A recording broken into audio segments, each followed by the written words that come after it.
Welcome to Jack 132 Indigenous Creative Crafts. For this video, we will be discussing the different arts and crafts in the Philippines. Arts and crafts in the Philippines refer to the various forms of the arts and crafts that have developed and accumulated in the Philippines from the beginning of civilization in the country up to the present era. They reflect the range of artistic influences on the country's culture, including indigenous forms of arts and crafts, and how these influences have honed the country's arts and craft. The traditional arts and crafts in the Philippines encompasses folk architecture, maritime transport, weaving, carving, folk graphic and plastic arts, ornament, textile or fiber art, and other pottery and other artistic expressions of traditional culture. As for this video, we will be discussing folk architecture, maritime transport, weaving, and carving. The other arts and crafts shall be discussed in the next video lecture. So first, let us start with folk architecture. So folk architecture in the Philippines differs significantly per ethnic group, so where the structures can be made of bamboo, wood, rock, coral, rattan, grass, and other materials. These abodes or these houses or these structures or architectures can range from variety of style and structure depending on its ethnic occasion and depending on its environment. So first folk architecture that we have is the Bahay Kubo or the nipa hut in English. The Bahay Kubo or nipa hut is a type of stilt house indigenous to the cultures of the Philippines. It is also known as payag or kamalig in other languages of the Philippines. It often serves as an icon of Philippine culture, and its architectural principles give way to many Filipino traditional houses and buildings that rose after the pre-colonial era. It also serves as icon to Filipino lowland and rural culture. It is made up of bamboo rods and bamboo mats or sawali and a thatch roof made up of anahaw or nipa. Then next we have the ballet or ifugao house. So it is a one-room house with an attic for storage. The exterior of the house looks like a pyramid. It's like a pyramid resting on 4 posts. The interior is enclosed by slanting walls and ceiling that appears to be spherical that are formed by the loft. So this is a one-room house. And yung storage nila, pinaglalagyan nila ng gamit ay nasa attic or nasa taas na part of the house. Next, we have the IVATAN house in Batanes. So most of the houses in Batanes, due to their weather or environmental condition, are built with limestone walls and kugun roofs. It has narrow doors and windows with wooden shutters and often secured by wooden bars. So in Batanes, it is very windy and they are often hit by typhoon or storms. That is why, unlike the nipa hut and the ifugao house, their houses are built with limestones, so it can withstand their environment or the weather they have. Then next we have the bajao's stilt house and houseboat. So oftentimes we thought that bajao only live beside on the streets, on the street sides, but actually bajaos have their own houses or what they call houseboats. So ito yung bahay ng mga bajao. So their houses has a strong platforms that are made on both ends of the boat. So boathouse siya kasi yun nga basically nasa body of water siya. Their kitchen area usually found at the back, and its foundation is carefully placed between coastal rocks and coral. So, yung poste ng mga bahay nila or houseboats nila ay naka-secure between rocks or corals doon sa body of water. Then, of course, we have our very own Torogan or MARANAO'S house. So, literally, Torogan means place for sleeping. It is a stately house for the elite members of Maranao tribe in Mindanao. And it is also a symbol of status and leadership. It also serves as a courthouse, hall for community meetings, and its courtyard as ritual areas for weddings. So, Torogan houses of Maranaos is very functional. So, usually, mga elite members ng Maranao tribe ang nakatira sa mga Torogan houses. Nowadays, I don't know if may mga natitira pang Torogan houses, but they are not as preserved as like before. So, this one in the image, if I'm not mistaken, was the one na nasunog years ago. I'm not sure with the year or the date. And yes, it serves as courthouse, function hall, as in general. Then, let us move on with the maritime transport of the Philippines. So, maritime transport in the Philippines, these are boat houses, boat making, and maritime traditions. So, these structures traditionally made of wood, chosen by elders and craft folks, were used as the main vehicles of the people, connecting one island to another. Since the Philippines is a country that has number of islands, but every islands are separated by bodies of water, so they need transportation vehicle. So they use maritime transport or boats, where the seas and rivers become the people's roads.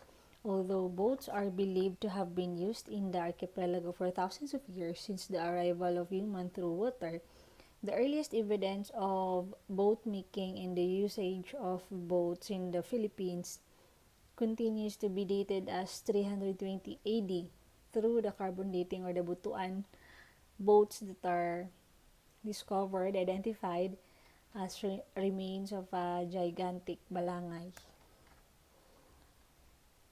First, we have the wooden BANCA. So, awang in our own term, BANCA. The outrigger cano is a small boat used for daily transport by people living near the coast. It is sometimes highly decorated.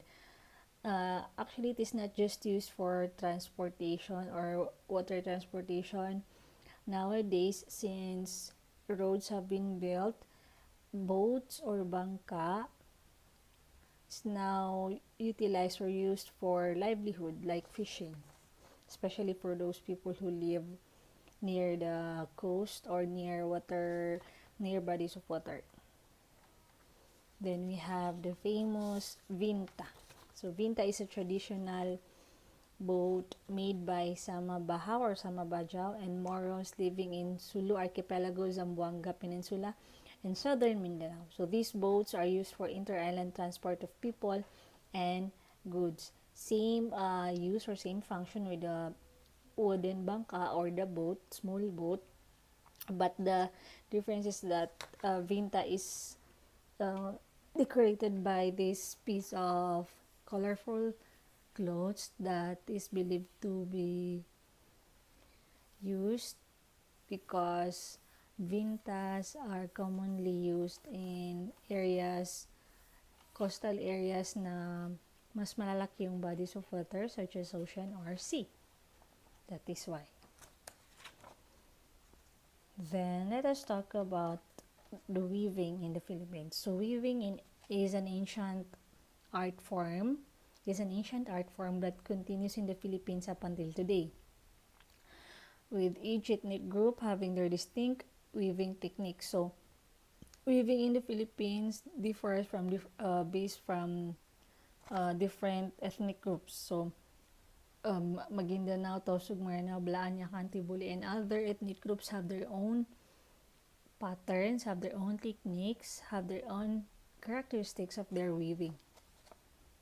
So, we have cloth and mat weaving. Expensive textiles are made through the intricate and difficult process called the backstrap looming. So fibers such as cotton, abaca, banana fiber, grass, and palm fiber are used in the Filipino weaving art. So one of the cloth weaving in the Philippines is the Piña weaving that produces Piña Fabric. So Piña weaving is the oldest industry of Aklan, and it is often used for our national costumes, the barot saya and the barong. So it is considered the queen of Filipino fabrics because of its expensive and luxurious nature. So Piña Fabric is considered the queen of Philippine fabrics. Yes, because it is expensive based then siya doon sa process of making, sa process of weaving it. So, and at the same time, the resources or yung raw materials. So, that is why it's expensive and luxurious. Then, we have the tinalak woven cloth.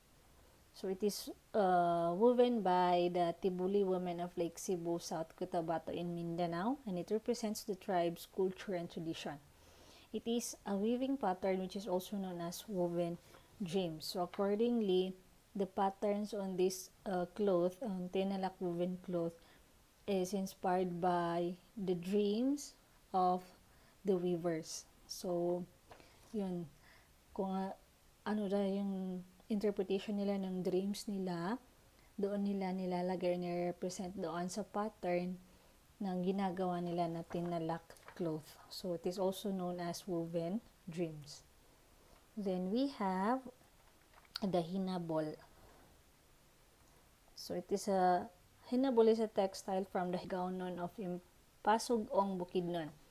It is a textile which has the purpose of being a gift, dory, offering to the spirits, and bring peace during tribal conflict. So, it is also very expensive or luxurious since it can be given as a dory or a gift or offering, or can be also used as peace offering during tribal conflicts. The cloth reflects the moods and feelings of the weaver. So if the tinalak woven cloth is based from the weaver's dreams, for the Hinabol, the pattern under weaving or clothes reflects their moods and feelings, the moods and feelings of the weaver. Next, we have the YakanWeaved Cloth. So, of course, it is made by the Yakan tribe from Basilan, and it features elaborate geometric designs and patterns that are inspired by nature. So, tinalak woven clothes are inspired by the weaver's dreams. Hinabol is inspired by the moods and feelings of the weaver, while the YakanWeaved cloth is inspired by nature based on their geometric designs. So, these are also used for religious and ritual purposes. Can also be bartered for daily necessities, given as gifts, just like the Hinabol, and used for peace offering in times of conflict. So, these weaved clothes are actually very expensive since it is not easy to make, and it needs a lot of time, resources, skills to make. Then, we have the tapis of the Kalinga tribe. So, for the people of the Kalinga tribe, weaving is a sacred tradition that is passed on from mother to daughter, from generation to generation. That is how sacred this weaving is. So, it is a tradition for them to pass the knowledge of weaving to their daughter or to their children. The tapis is a costume that is indigenous to the Kalinga and Apayao people. So the tapis worn by the Cordilleran women of the northern Luzon is known locally as the alampay.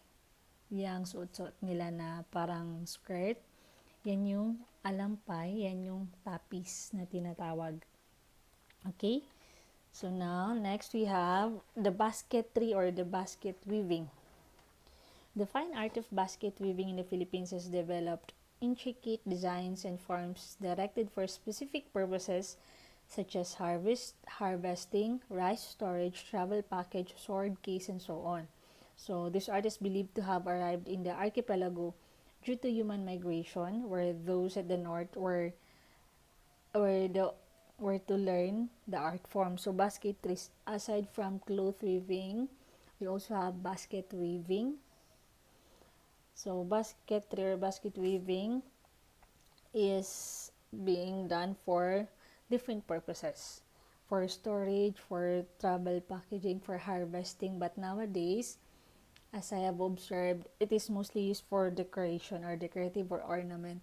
So since we have now other materials to be used as storage, such as plastics, or we have bags, fabric bags for travels, and other materials, most of the baskets that I see nowadays are mostly used for decoration or for decorative purposes. Then we have the carving or wood carving. So the art of carving in the Philippines focuses on wood carving and folk non-clay sculpture. So wood carving, indigenous wood carving is one of the most notable traditional arts in the Philippines, with some crafts in various ethnic groups date back prior to Hispanic arrival. So like the weaving and basketry, wood carving is also an ancient craft or traditional arts of our country. So I did not really dig into the information or details of every craft because in our following lessons or next lessons, we will be dealing with them again in deeper discussion. Okay, that's it for this lecture. As for your journal entry, creative journal entry number 2, you are to choose only one among the presented crafts in this video, and you have to research more information about them. So doon sa mga na-discuss natin, folk architecture, maritime transport, weaving, carving, basketry, lahat ng na-discuss sa video na ito, pipili lang kayo ng isa lang yung pipiliin nyo. And you have to research information about them. You can research about their history, their characteristics, their significance, etc. Then you have to summarize your researched info and present it creatively in your journal. So as like what we've done last week, you have to turn in your work via Edmodo assignment post and in an image format. So I have here an example. For this example, the student chooses Vinta, a Filipino maritime transport din. Ayun, he researched about the Vinta and put it in his or her journal creatively. So this is just an example. So that's it for the arts and crafts in the Philippines. In the next video, we will discuss more arts and crafts that we have here in our country. That's all. Thank you so much for listening.